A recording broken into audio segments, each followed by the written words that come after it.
make sure that we are all on the same page and you are able to navigate the GMS platform and access the ABC PIMP. Eldon will begin this session and take us through how you can access the ABC PIMP. Colleagues, continue to comment whether or not you are able to access the ABC PIMP and you're finding your way through the navigation. Some colleagues that have just arrived, we will email the presentation and the case study to you. Kindly do confirm as well if you have not been able to receive it, and Lerato will be able to sort you out.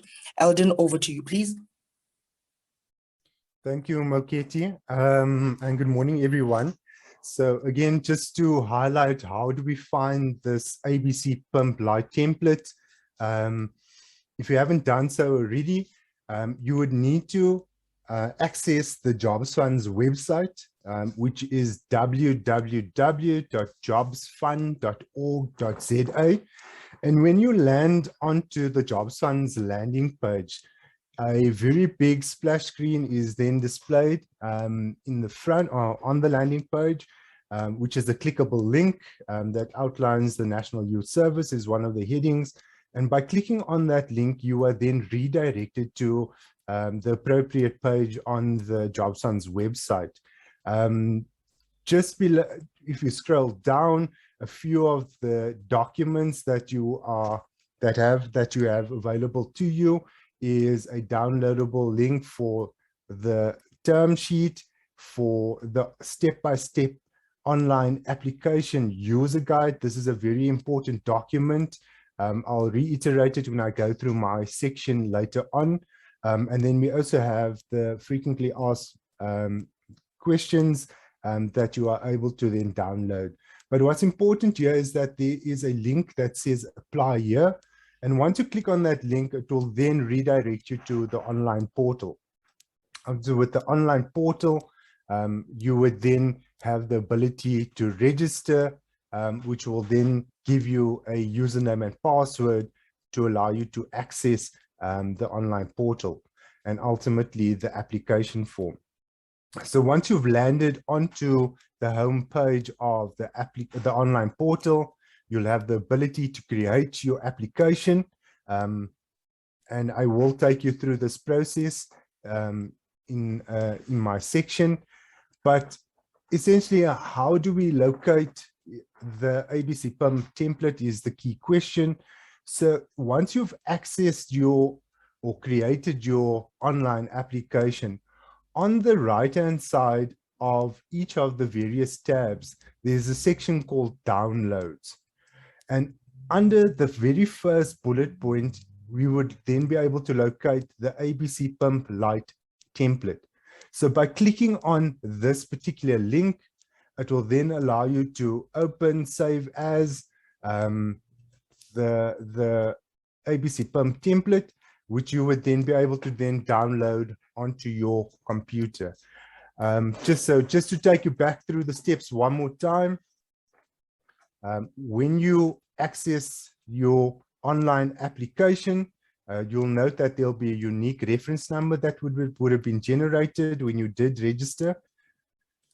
If you go into your online application tab, and it doesn't matter which tab you're on, the right-hand side menu, you would then locate the section called Downloads, and it's the very first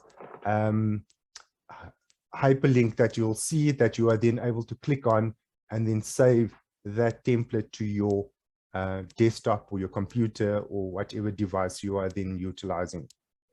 I hope that's clear. And again, I will reiterate it when I take you through the finer details of the application form and the navigation requirements in the section that will follow after lunch.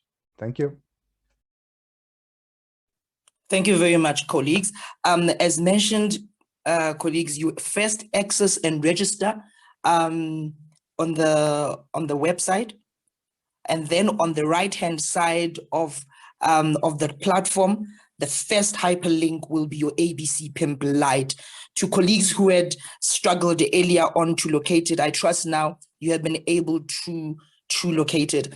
Lerato has been confirming that that she's sending through the presentation and the example of the case study that we are going to demonstrate today. Colleagues that have just arrived in the morning, we went through an overview of what the ABC PIMP is. Now, I'm going to take you through the first part of the outcomes tab that Catherine was explaining.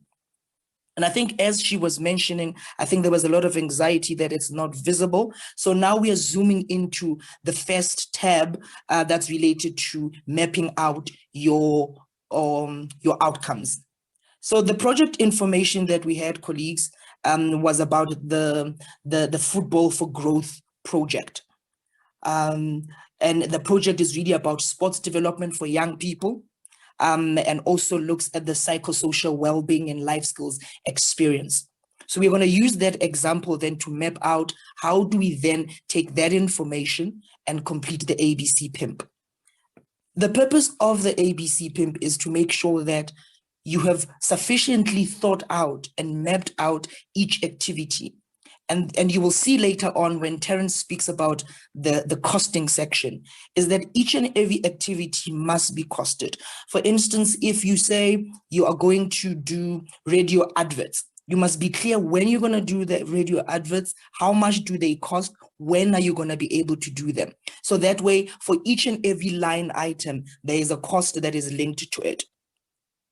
And the idea, colleagues, is to make sure that you have identified a logical flow of key categories, of key category activities in your project. For instance, you've mapped out what planning is, that you're going to undertake, how you're going to select and identify participants, how you're going to train them, how you're going to actually get onto the work of the project, how you're going to sign and identify various activities.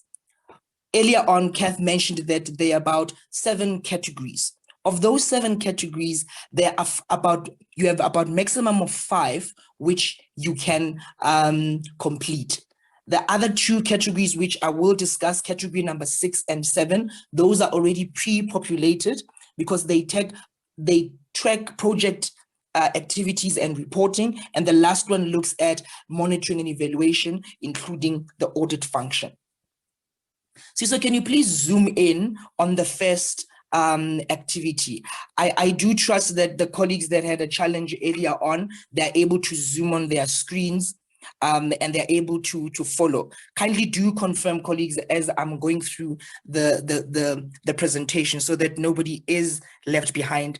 The first thing you would do, colleagues, when you are mapping out your initiative, and I think when we mentioned earlier on, it's quite important as you are brainstorming your project that you really work with all your project partners and also your key personnel that will be involved in it.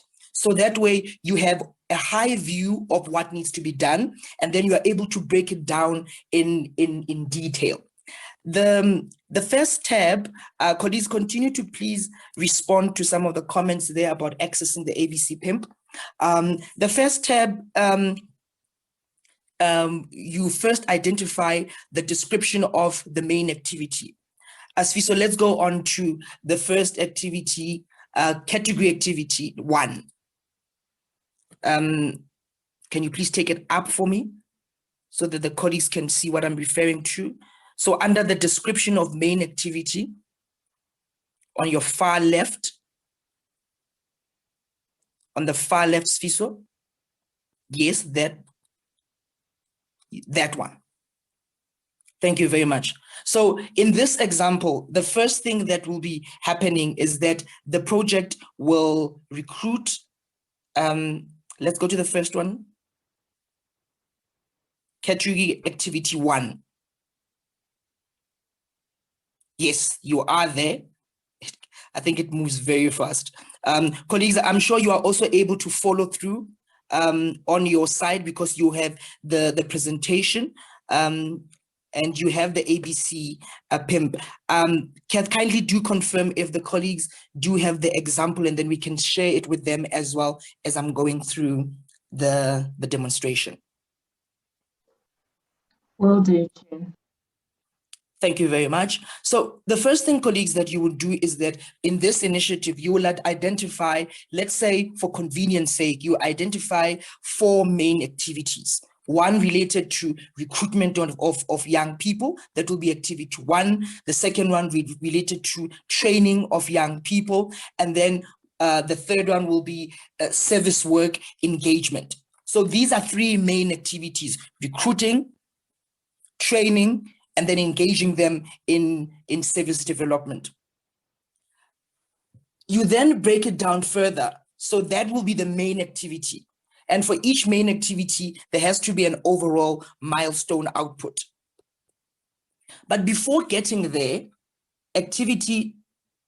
sub-activity 1.1.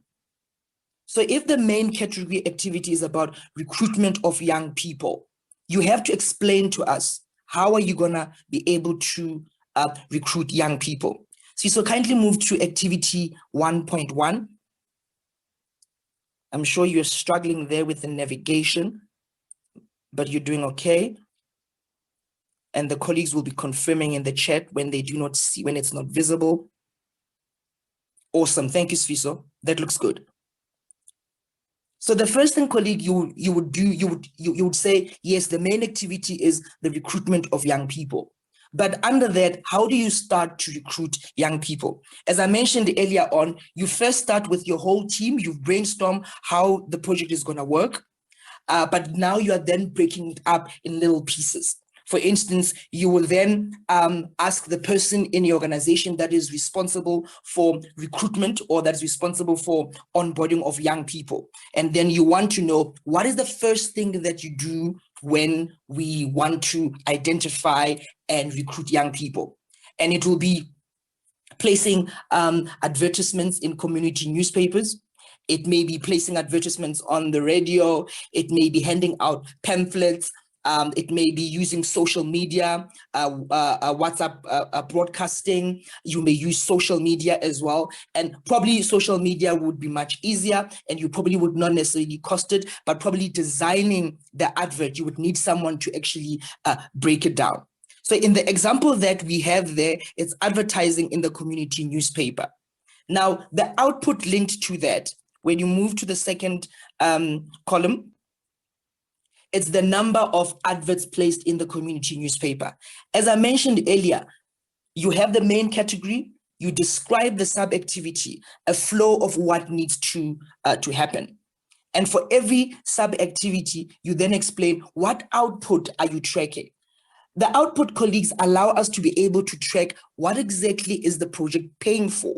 So for instance, if you're saying you're going to advertise in a community newspaper, there must be evidence, there must be something tangible that you can sign off on, whether your CFO, your project manager, the MD or the CEO signs off on the deliverables. What you need is to be able to track for yourself and the organization and the funder to say that, Mukete, for this organization, for this program, for the first month, we will advertise in several newspapers, and these will be about 12 adverts.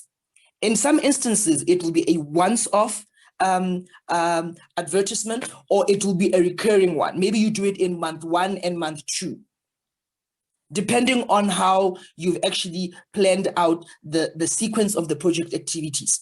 So as I mentioned there, the output here, kindly put a numerical value for us. It's much easier to track when you say it's the number of adverts, it's the number of young people, it's the number of receipts. So you are tracking it for us. Later on, I will mention the means of verification or the evidence that you are then tracking. So the sub-activity would be they advertise in the local newspaper, and then the assumptions. For every activity, so you're able to move on to the assumptions. The colleagues will man for me the comments that are coming in so that I can also be able to respond to them as I go through. For every activity or sub-activity, there must be assumptions. So in this instance, the advert is placed once a week. That is that once a week for 2 weeks. And then it explains that these are local newspapers. And it explains that in which provinces sorry, colleagues, It also explains under the assumptions when it will happen, how it will happen, how it will happen. It is important to outline the assumptions in your initiative, so that if it does not happen, you are able to say, okay, what were the conditions under which this activity would have been achieved? For instance, an assumption is here is that every 2 weeks you'll be able to publish in the local newspaper. But what if the local newspaper has a strike for a month and you're not able to use them? So that means that assumption will no longer hold, and you will not be able to advertise. Let's say you could not advertise in Northwest, for instance, because there was a local protest, and therefore the assumption did not hold, and you were not able to deliver on the activity and achieve the output.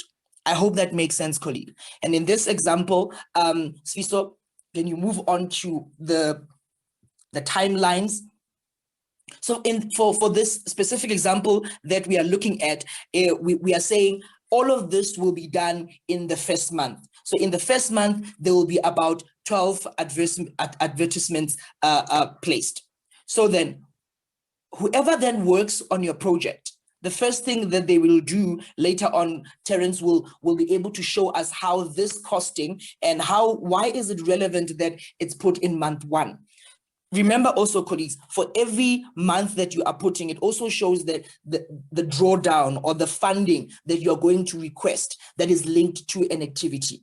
As Catherine mentioned earlier on, the activities-based outcomes planning links what you are doing in an activity with the costing, so that there has to be a link. So if you're saying there'll be 12 advertisements in month 1, or there'll be 15 in month 2, and so forth, that will be linked to the drawdowns you'll be requesting. So the sequencing of timelines is very important, and for planning for that. For instance, if this activity was going to be achieved in the 3rd month, the first thing that I would ask when I'm looking at the project, I would then ask you, but if you're only advertising in month 3 to get young people, how are you going to get them onboarded? Remember what I mentioned earlier on, the ABC PIMP allows you to be sequential in how you map out your activities. So everything really has to relate to, are you really going to get the young people in time if you're only advertising in month 3? So you then go back to the drawing board. Actually, this should happen in month 1. You then ask yourself, but Mokiti, if I'm doing it in month 1 and I've just applied, where will I get the funding to actually do that? Terence will be telling us more about how do you get funding for the initial activities. I would like to take the second example, and then later on I'll then break down the tracking of the activities and the audit function. Colleagues, I'm sure that you are following with me as I'm going through the presentation.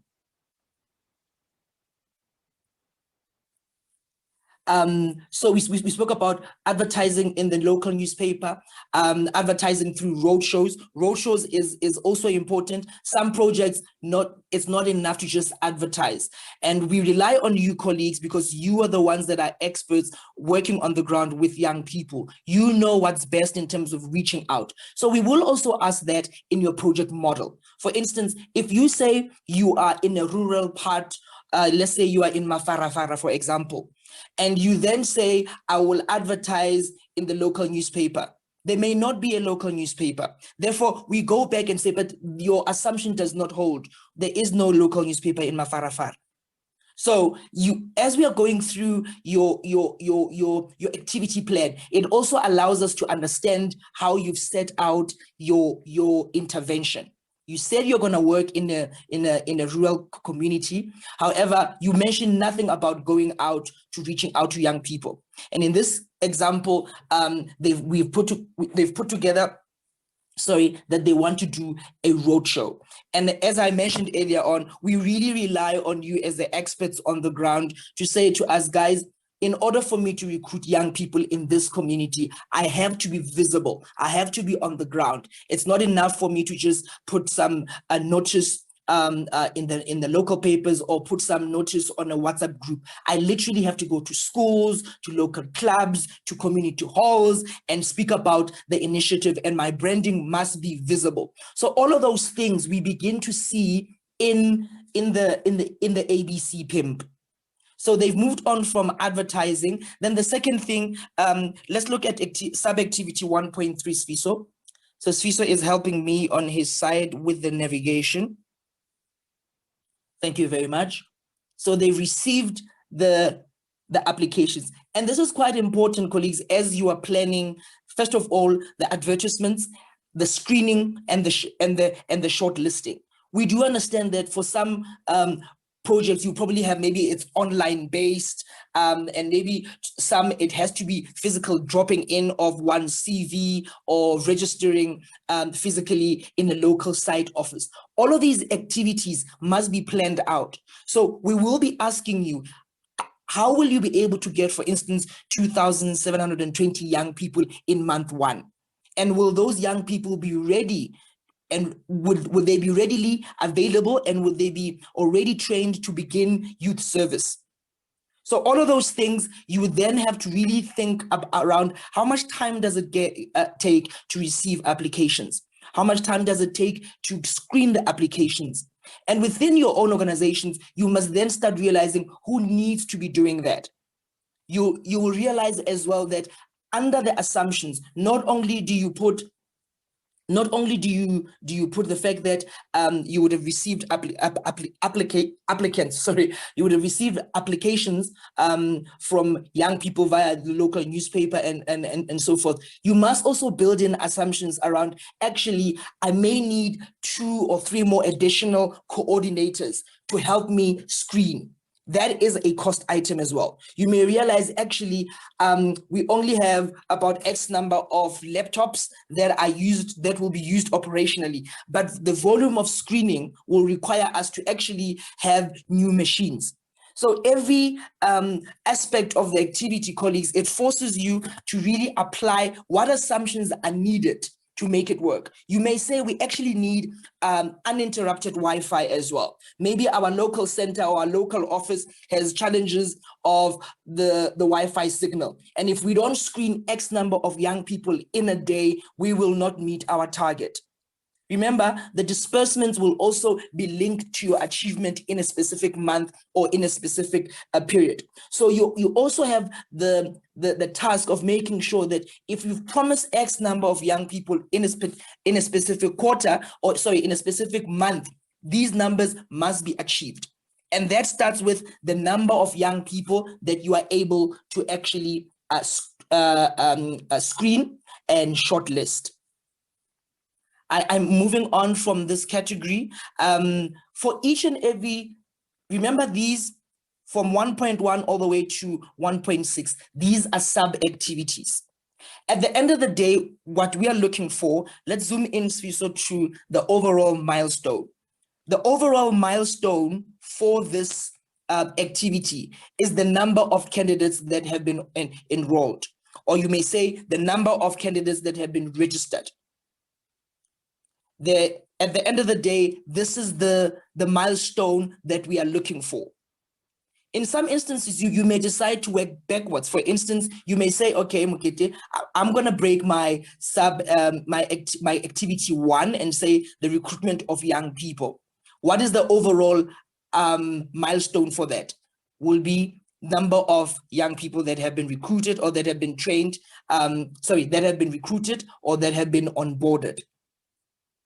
You also build assumptions, and then you work backwards. In order to arrive at this overall milestone, what needs to be done? We start with the first activity. You advertise in the newspaper, in the local newspaper. You do reach outs.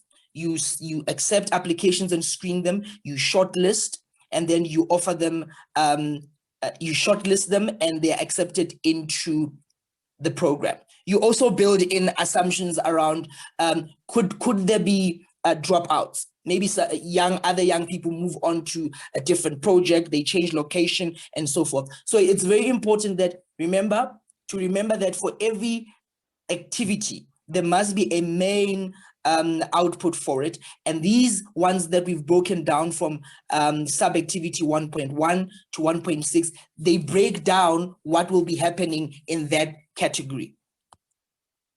I hope colleagues are following with me. You also build, it's important for all of these to have sufficiently built assumptions in them. What conditions are necessary, or what conditions should be there to allow you to meet this goal? One, you must have laptops. You must have funding. You must have office space for screening and selection. You must have drop-off centers for instance. So it's important, as you are mapping out all the sub-activities and the overall activity, think about what conditions are necessary. And that's what we build into the assumptions. The timeline is broken for each and every month, which will later on be linked to the costing for each and every sub-activity. I'm going to do activity 2, and then I'll move on to the mandatory sections 6 and 7. Are there any comments and questions?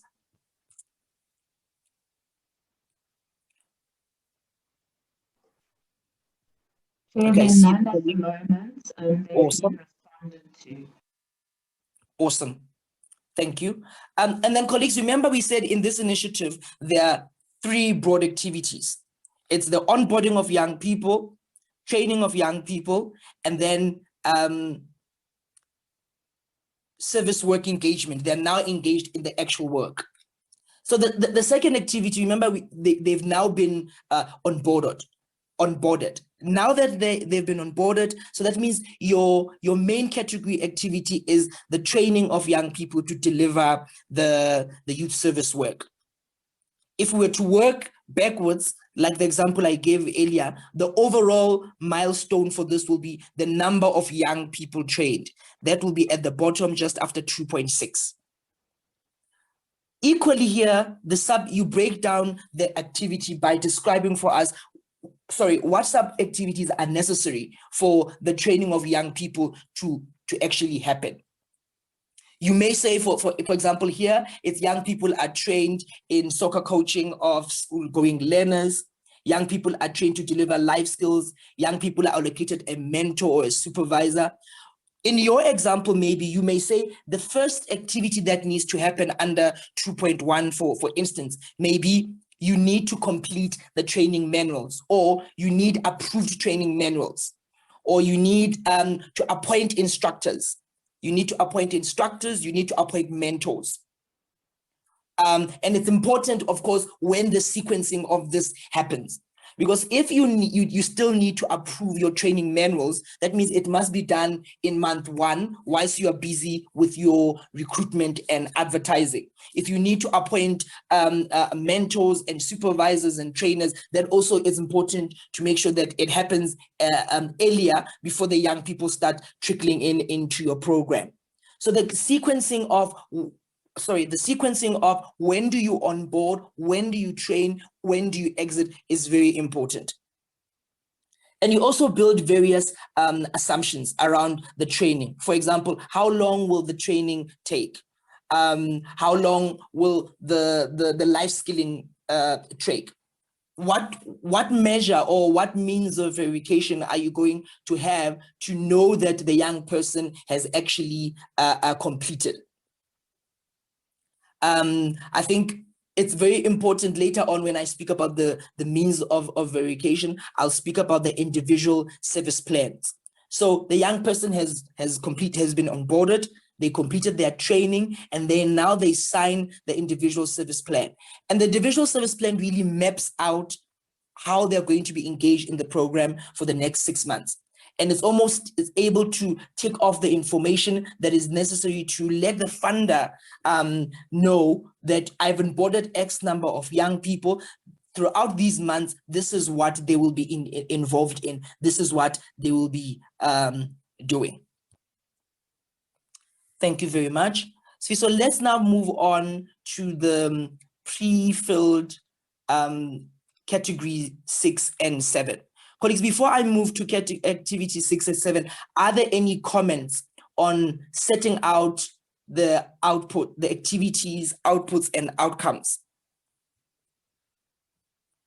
Once again, it's important as you are planning it to make sure that you plan out the sequencing properly. The timing of the training and the timing of setting up for the training is very important. The timing of when you are going to advertise is important. And the reason it's important, remember later on, to link the activity and the costing. You need funding to cover the activity. You also need to be able to measure for that activity later on to be able to tick it off as having happened. Sorry for that. So it's quite important that you sequence them appropriately, but it's also important that there is a logical flow to it. So the timing you design your training manual, for instance, must coincide with the time you are designing your adverts, so that immediately when young people are onboarded, there is no a delay. You're also accounting for things like attrition and drop-off rates. The number is important because then it affects your overall number at the end of the day. And you must be able to put it in your planning to say, how are you going to deal with the drop-offs? So before I move on to activity 6, is there a question? Mm-hmm. There's a question from Mbali. The question is, how would the leading applicant incorporate the various programs run by different implementing partners in the different parts of the ABC PIMP? Okay, let me repeat that, make sure I understand it. How would the implementing partner, let's say the implementing partner works with 5 other projects. Yes. How will they incorporate them into the ABC PIMP? Thank you very much, Mbali. In an instance of an implementing partner, remember the program itself would still be one program. Let's use this example that we have, for instance.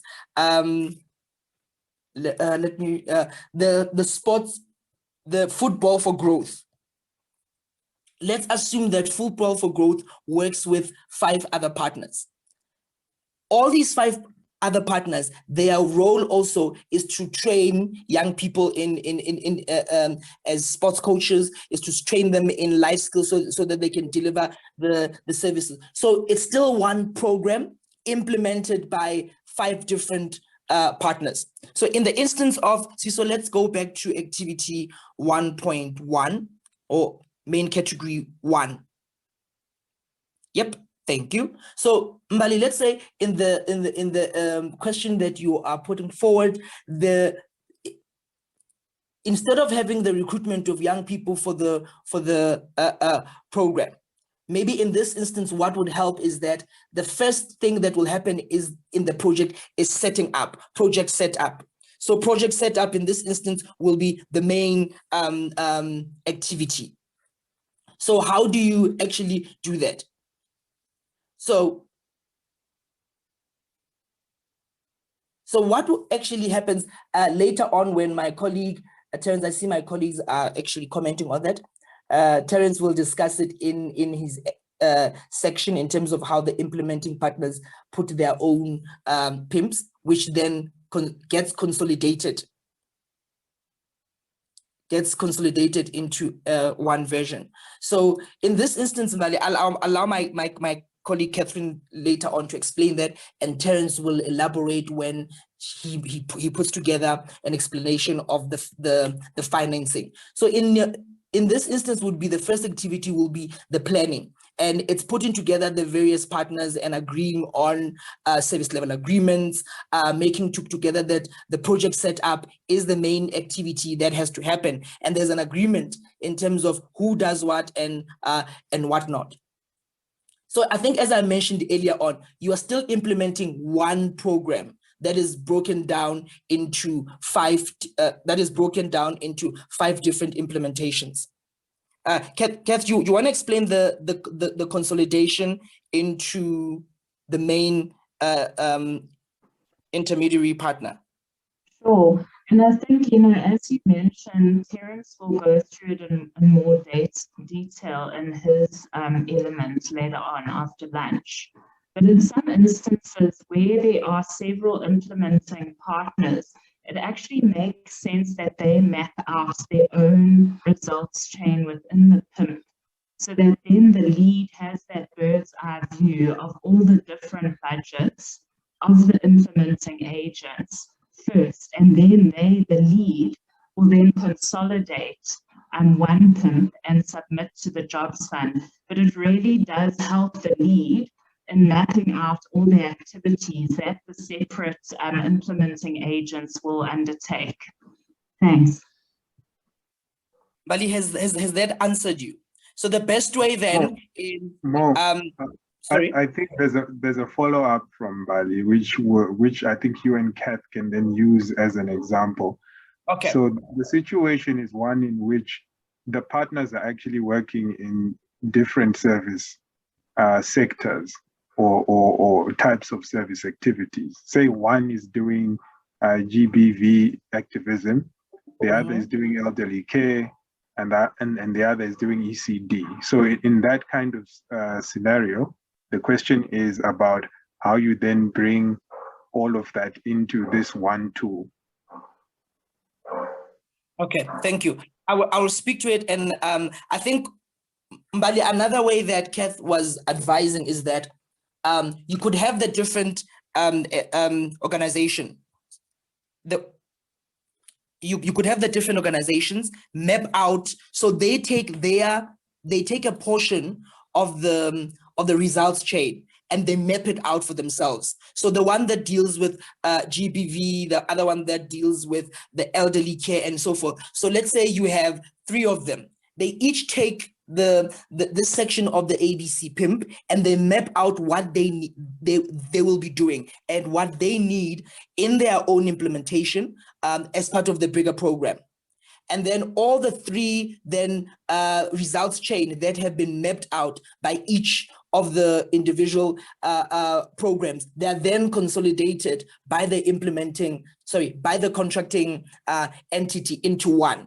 So in that example, then when we look at the overall consolidated ABC PIMP with the main entity, instead of just showing one program that is focused on GBV, they will show 3, for example, that says beginning of these various activities.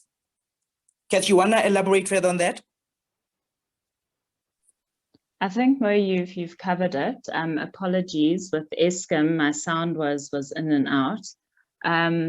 Yeah, I mean, essentially the implementing agents would put together their own PIMP, and then the lead would put together, perhaps it would be split under several activity categories for each implementing agent, an overview of what they would be covering, and then the costs associated with that. Thanks, Mo. Thank you. Mbali, I hope that has given you some comfort, and it goes on to what I mentioned earlier, colleagues, that as you are putting together your program, please do work with all your partners. And I think it would have been quite interesting if some of your partners were actually part of this training, so that you are able to say, guys, this is the overall project to implement PIMP. We need to actually do this. Then they each take their section and they break it down for themselves to say, I'm the one dealing with ECD, I'm dealing with elderly care, I deal with GBV. And working out in different groups, the one that does GBV, they then map out for themselves what they need in the intervention, and similarly to the other 2. And you then combine them into an overview of the ABC PIMP. So then when we are looking at the final one, as Kath is saying, we are looking then at the 3 activities. So if GBV, for example, said they'll be recruiting just for example, 1,000, or they'll be working with 1,000 young people there, ECD also 1,000, and elderly care 1,000. When we are looking at the final PIMP, what we will see is that recruitment of young people into the program to focus on the following programs. That will be your assumption. And that means in the month 1, we already see 3,000. But in the one that has been broken down, you'll be able to see 1,000. Thank you, colleagues. Is another follow-up question?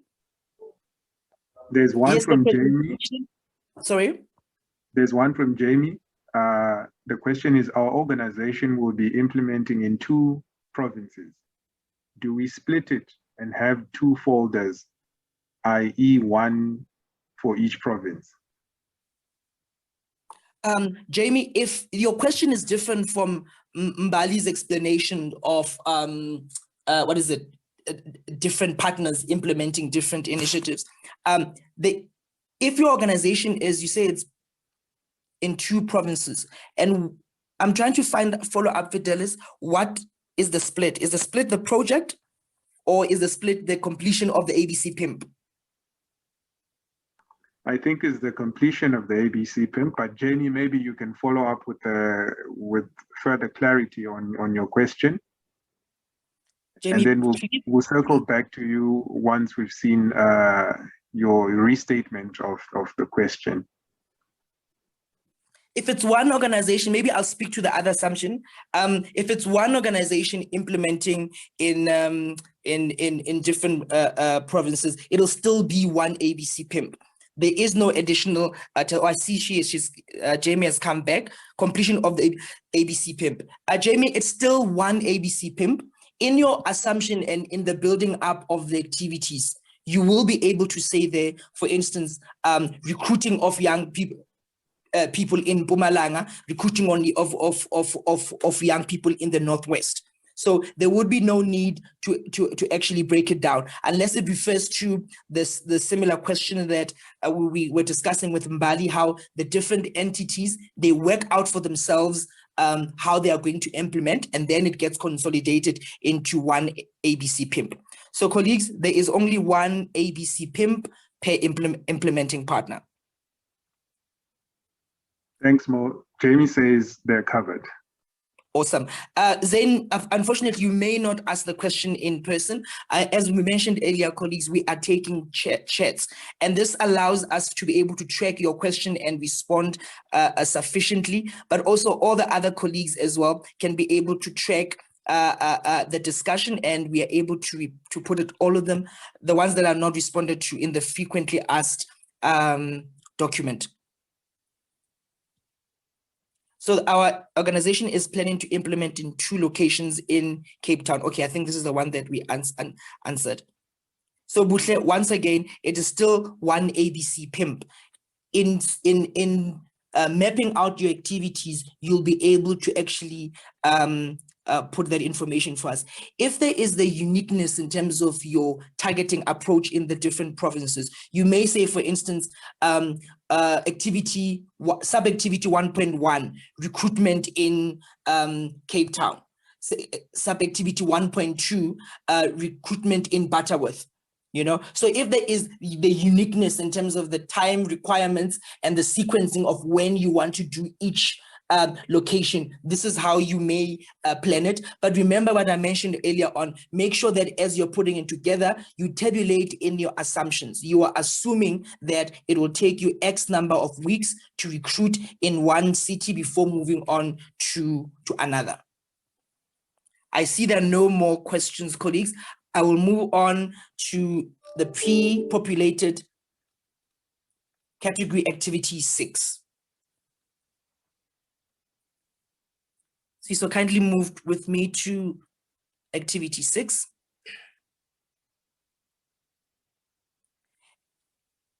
Colleagues, in this, remember we mentioned that you have overall 3 activities. So in this example, the overall 3 categories.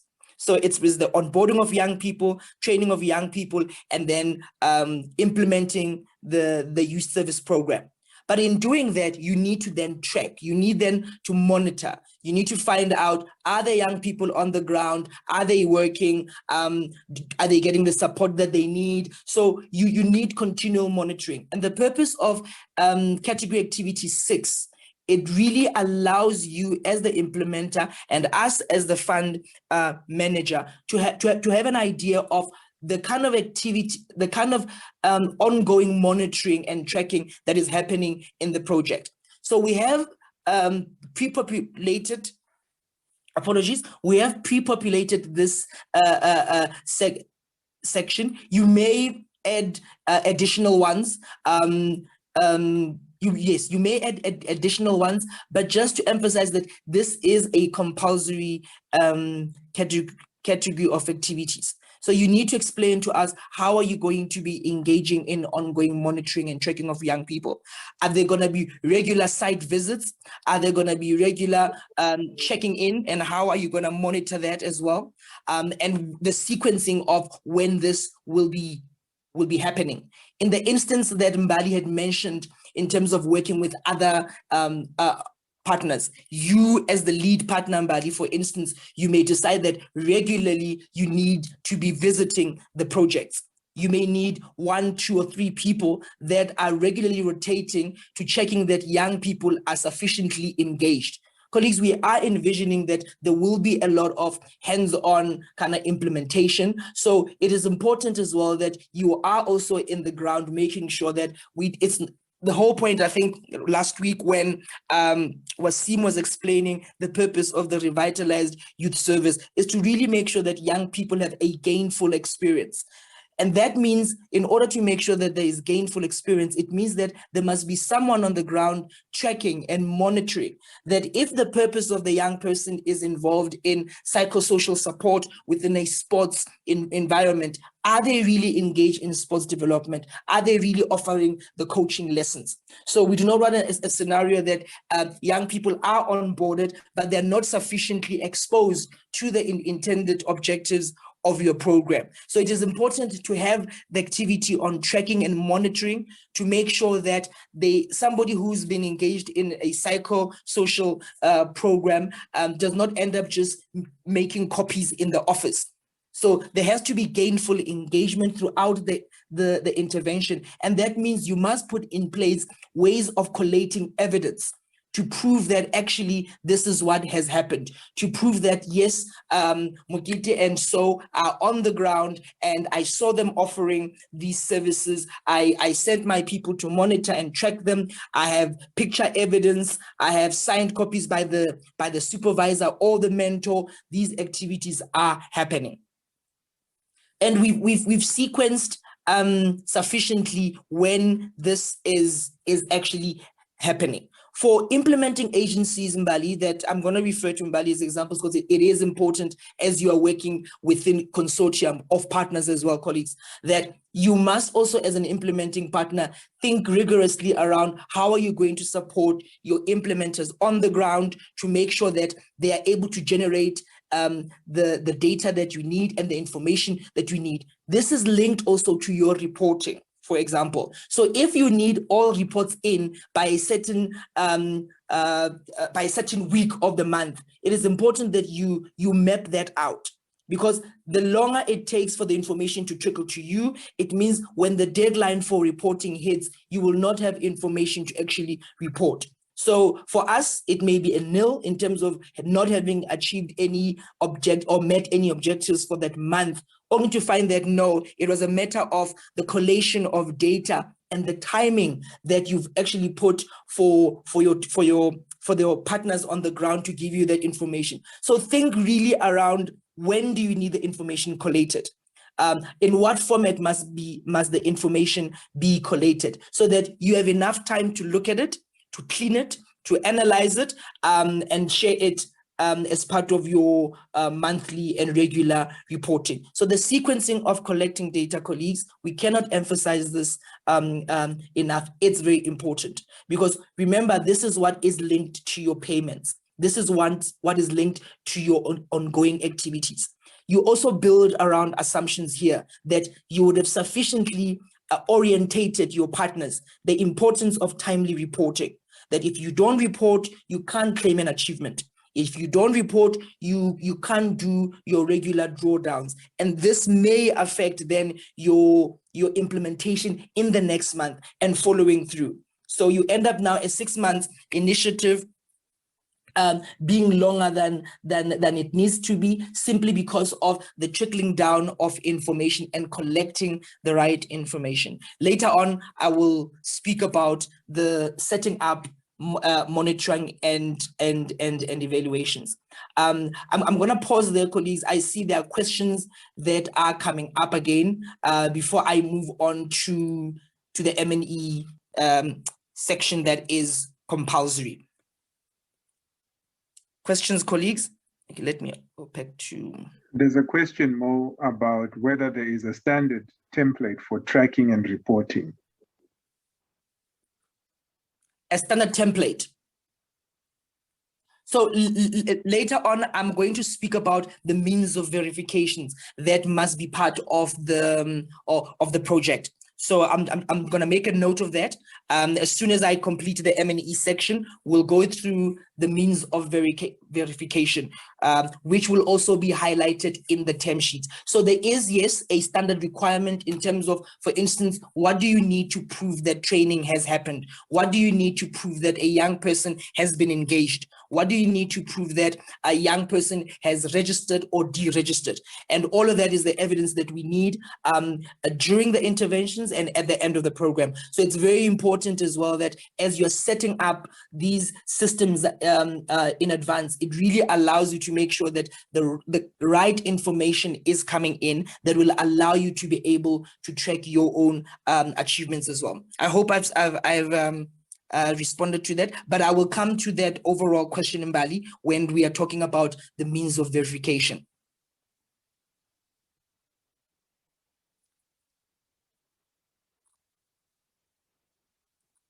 I see there is another question around tracking M&E. Will you provide an app or can we use an app? In the budget, can we add how much it would be to use the app? Most definitely, Zain. Remember, as you're putting together a proposal, you are putting together how you intend to do the initiative, how you intend to track the young people. Yes, Terence will speak about the budgeting that has to go into that function, and he'll explain the costing element of it. But yes, colleagues, you can, and we encourage you to be creative as well around the collation of data and the tracking of young people.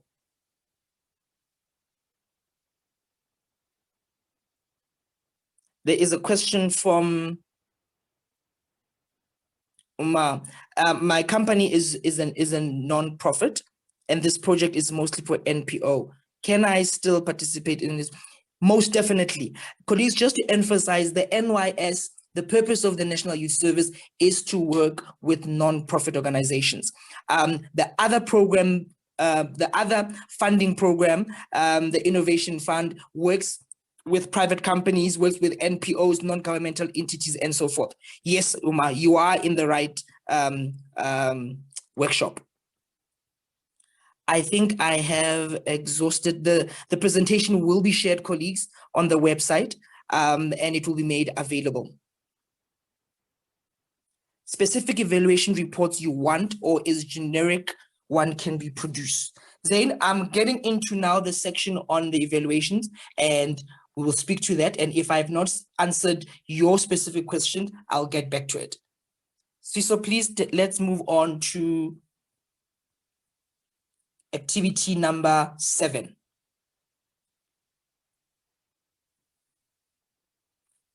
Colleagues, it's very important that, remember the first category, activity 6, it speaks about the tracking. Now, the purpose of category activity 7 really speaks about the evaluation and audit functions that will have to take place in the project. Specifically here, we're referring to the self-evaluation report that you will be doing at the end of the project. But I want to read and I hope colleagues can see that as well. And I want to read it the way it's written so that we all understand it. Please do not include salary, wage costs for your organization's new or existing M&E staff under this category. Include them under activity category 6. May I explain that as well, colleagues? Remember, regular reporting will fall under category activity 6. This is what you're doing in terms of regularly collating data, regularly providing evidence that activities are happening and tracking the young people. Whereas this last audit and evaluation section looks at when the project is drawing to an end, what are the important activities that need to be done? The first of these, colleagues, is having someone help you set up your data requirements or operating guidelines to be able to allow you to do proper monitoring, but to also be able to allow you to do proper evaluation when the project ends. You realize the evaluation budget, I think the total cap for the evaluation budget is around 0.8%. Later on, my colleague will actually break that down for us in terms of what do these caps mean. But in a nutshell, it is important that you have someone help your organization how to set up the right data protocols, the right data measures. How are you going to collect data? Colleagues, it's very important to not put this last. I think as much as we spoke about the importance of, for instance, designing your training manual or designing your outreach booklets, it's also quite important to set out quite early, how are you going to collect data? And we advise here having either an M&E consultant or an M&E team or organization that can really help you understand the data that you're going to need in the project. So what kind of information is needed? In what form should this information come through? When should this information come through? And what should be done with this information?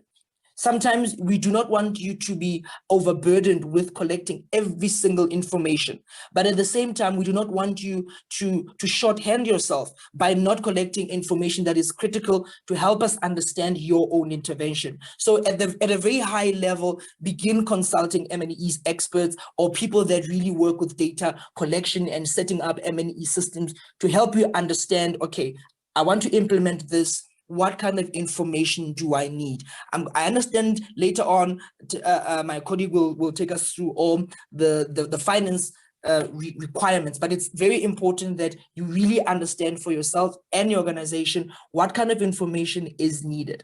At the end of the project, colleagues, we advise that it should be at the beginning of the 4th month. At the beginning of the 4th month, you should start putting together a self-evaluation report. If this was a bigger program, you would then commission, for example, you would then commission an external evaluator to help you do this.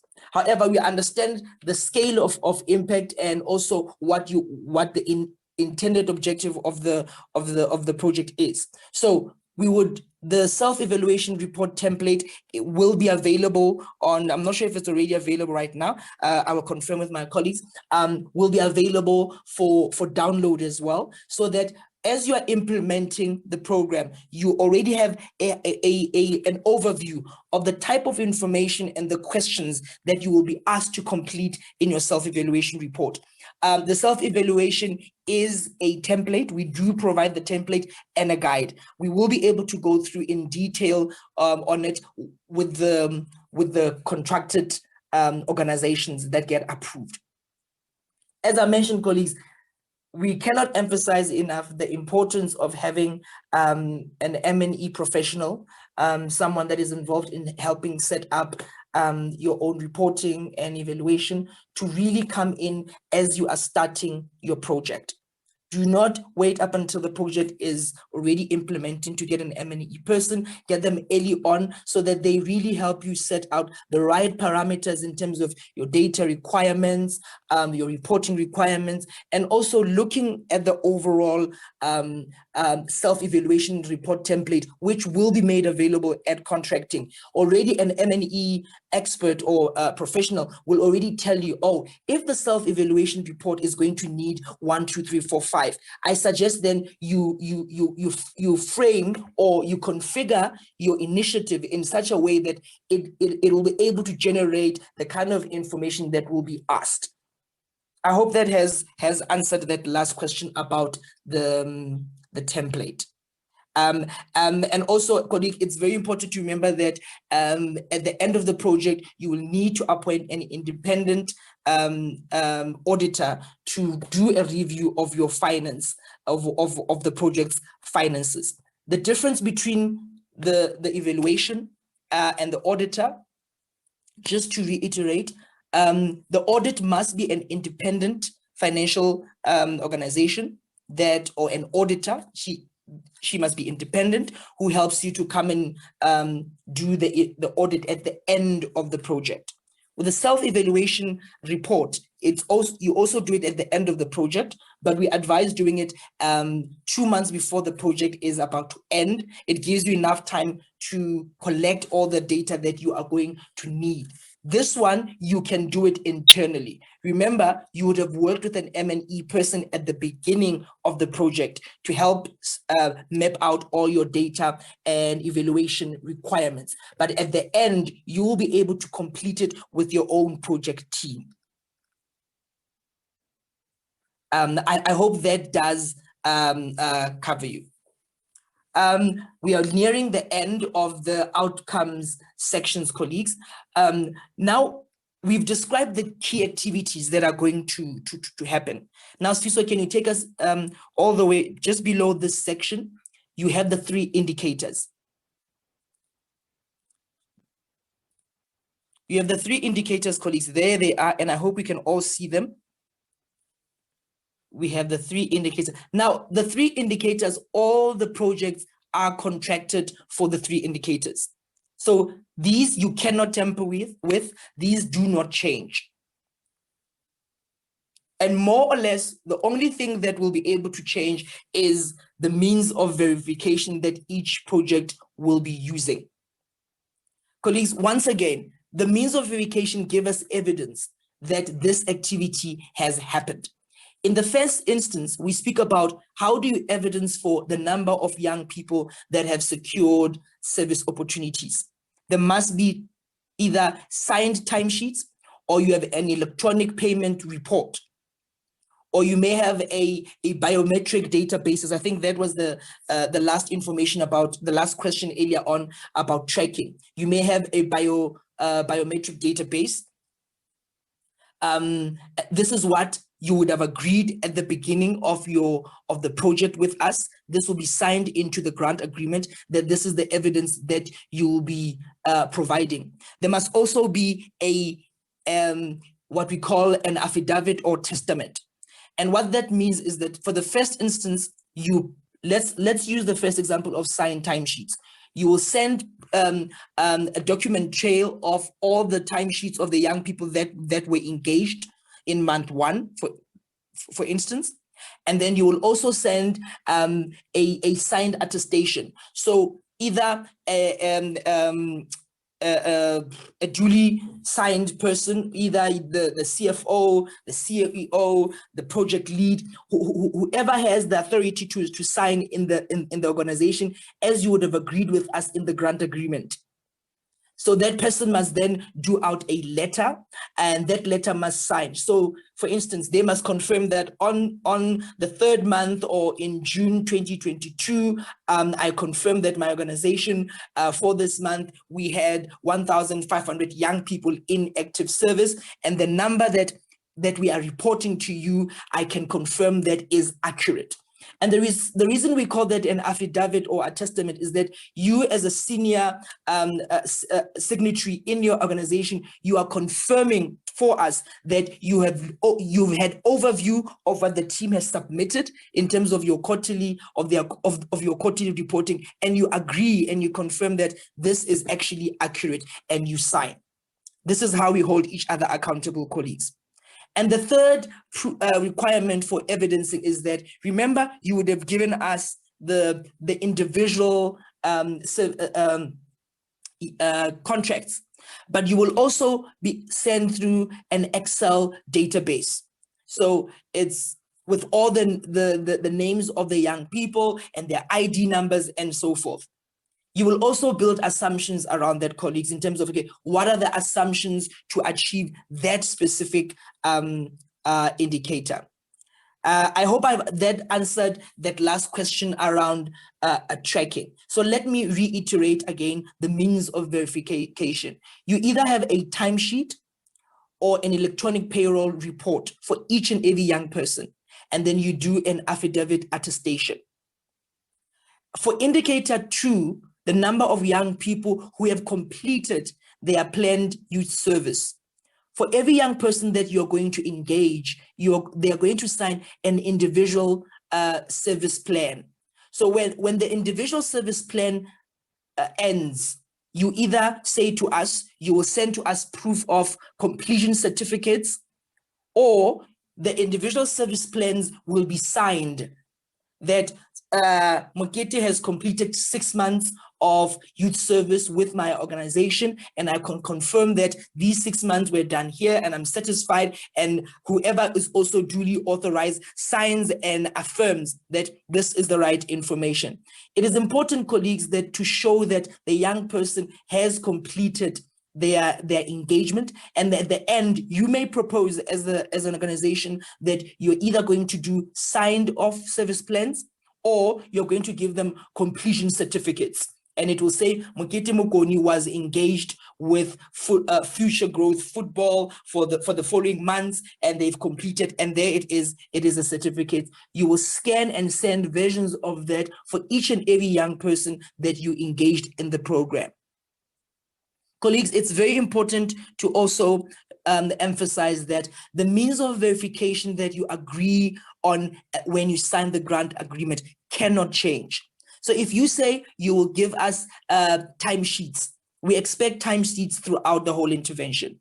You know, in month 2 or 3, you can no longer come to us and say, oops, I can no longer be able to generate those timesheets. We are trying to be consistent in how we manage the intervention, but we are also trying to make sure there isn't much that's a difficult word right now. There is not much irregularity in terms of the changes, in terms of what is being evidenced each quarter or each month, apologies. The last indicator, the number of young people transitioning. Remember, you engaged them, you registered them, they signed an individual service plan. When they leave the program, you must be able to produce proof of the electronic deregistration. Once again, there must be proof of an affidavit that says so-and-so has completed this program and they've left the program. And the reason, the importance of this definition or of this indicator, I think, as I mentioned earlier on, we do not take for granted that young people do move around different programs and interventions. So this one allows us to track the young people that migrate out of the National Youth Service. So we need to have a tracking that's able to say, okay, we allowed overall, my program has engaged 4,000 young people. However, 500 of those left the program. So there must be proof of deregistration. And there must be an affidavit that says I can confirm as the MD of Future Growth that Mokete Mokoni, who was engaged from month 1 to 3, left the program to seek other new opportunities. So, colleagues, I hope I've covered the section around the means of verification and the different measures that you must that must be part of the ABC PIMP. So you really need to think comprehensively around, can your partners on the ground be able to generate you this kind of information? And I think in previous rounds, we've had examples where partners would say, oh no, I signed with such and such organization, but they're now telling me about Poppy. So all of those requirements around Poppy and privacy information, that's the information, colleagues, that you need to set out upfront with your partners on the ground. So in your service level agreements, your memorandum of understanding, it will also emphasize on the grant agreement as well, that they must sign off that they agree to the sharing of information with the fund manager. And equally, in the agreement that you're going to enter with a young person, they must sign off or tick a box that says they are willing to share the specific information for the purpose of the National Youth Service program. So all of these agreements, you must be able to flesh them out at the start of the program with your partners. Yes, we've spoken about assumptions. on targets, we've spoken about milestones, and we've spoken about the 3 high-level indicators. Now, lastly, so as I mentioned, the 3 indicators, those are compulsory. All programs that will be contracted will have those 3. Now, the next section, so can you move us to the next section? This relates to your project-specific indicators. Remember, the first 3 ones, those are the NYS program indicators. But we understand that each project is different. For instance, we may have a project that deals with football and sports, but another one may deal with gender activism. So that means your project will have unique indicators. Remember what I mentioned earlier on about having an M&E professional work with you at the beginning? This is where you would also need them to say, I'm working in the space that deals with GBV. These are my program indicators that I've signed with the fund manager jobs fund. How do I then set up project-specific milestones and targets for myself? What is it I should be measuring? In the example that we have, the project-specific indicators for them will be the number of candidates enrolled on the project, or the number of trained candidates, or it can be also the number of workshops with young people, the number of school visits, the number of coaching support. So you may have unique ones. And as I mentioned, colleagues, let these be a numerical value that you'll be able to tag and target throughout the program. So it's important what we mentioned earlier on, to have the specific targets set out, to make sure that it's very clearly articulated and people understand what needs to be collected, both at the program level and at the project-specific level. Colleagues, I think I've covered all the key outcomes, outputs, the outputs and outcomes cost. I think, as I mentioned earlier on, what we have described in terms of the outputs and outcomes has to link with the costing. Whew, that has been a mouthful. Are there any questions, colleagues, on the description of the setting up your results information in the ABC PIMP? No, there are no further questions for now. I think everything has been responded to. Awesome.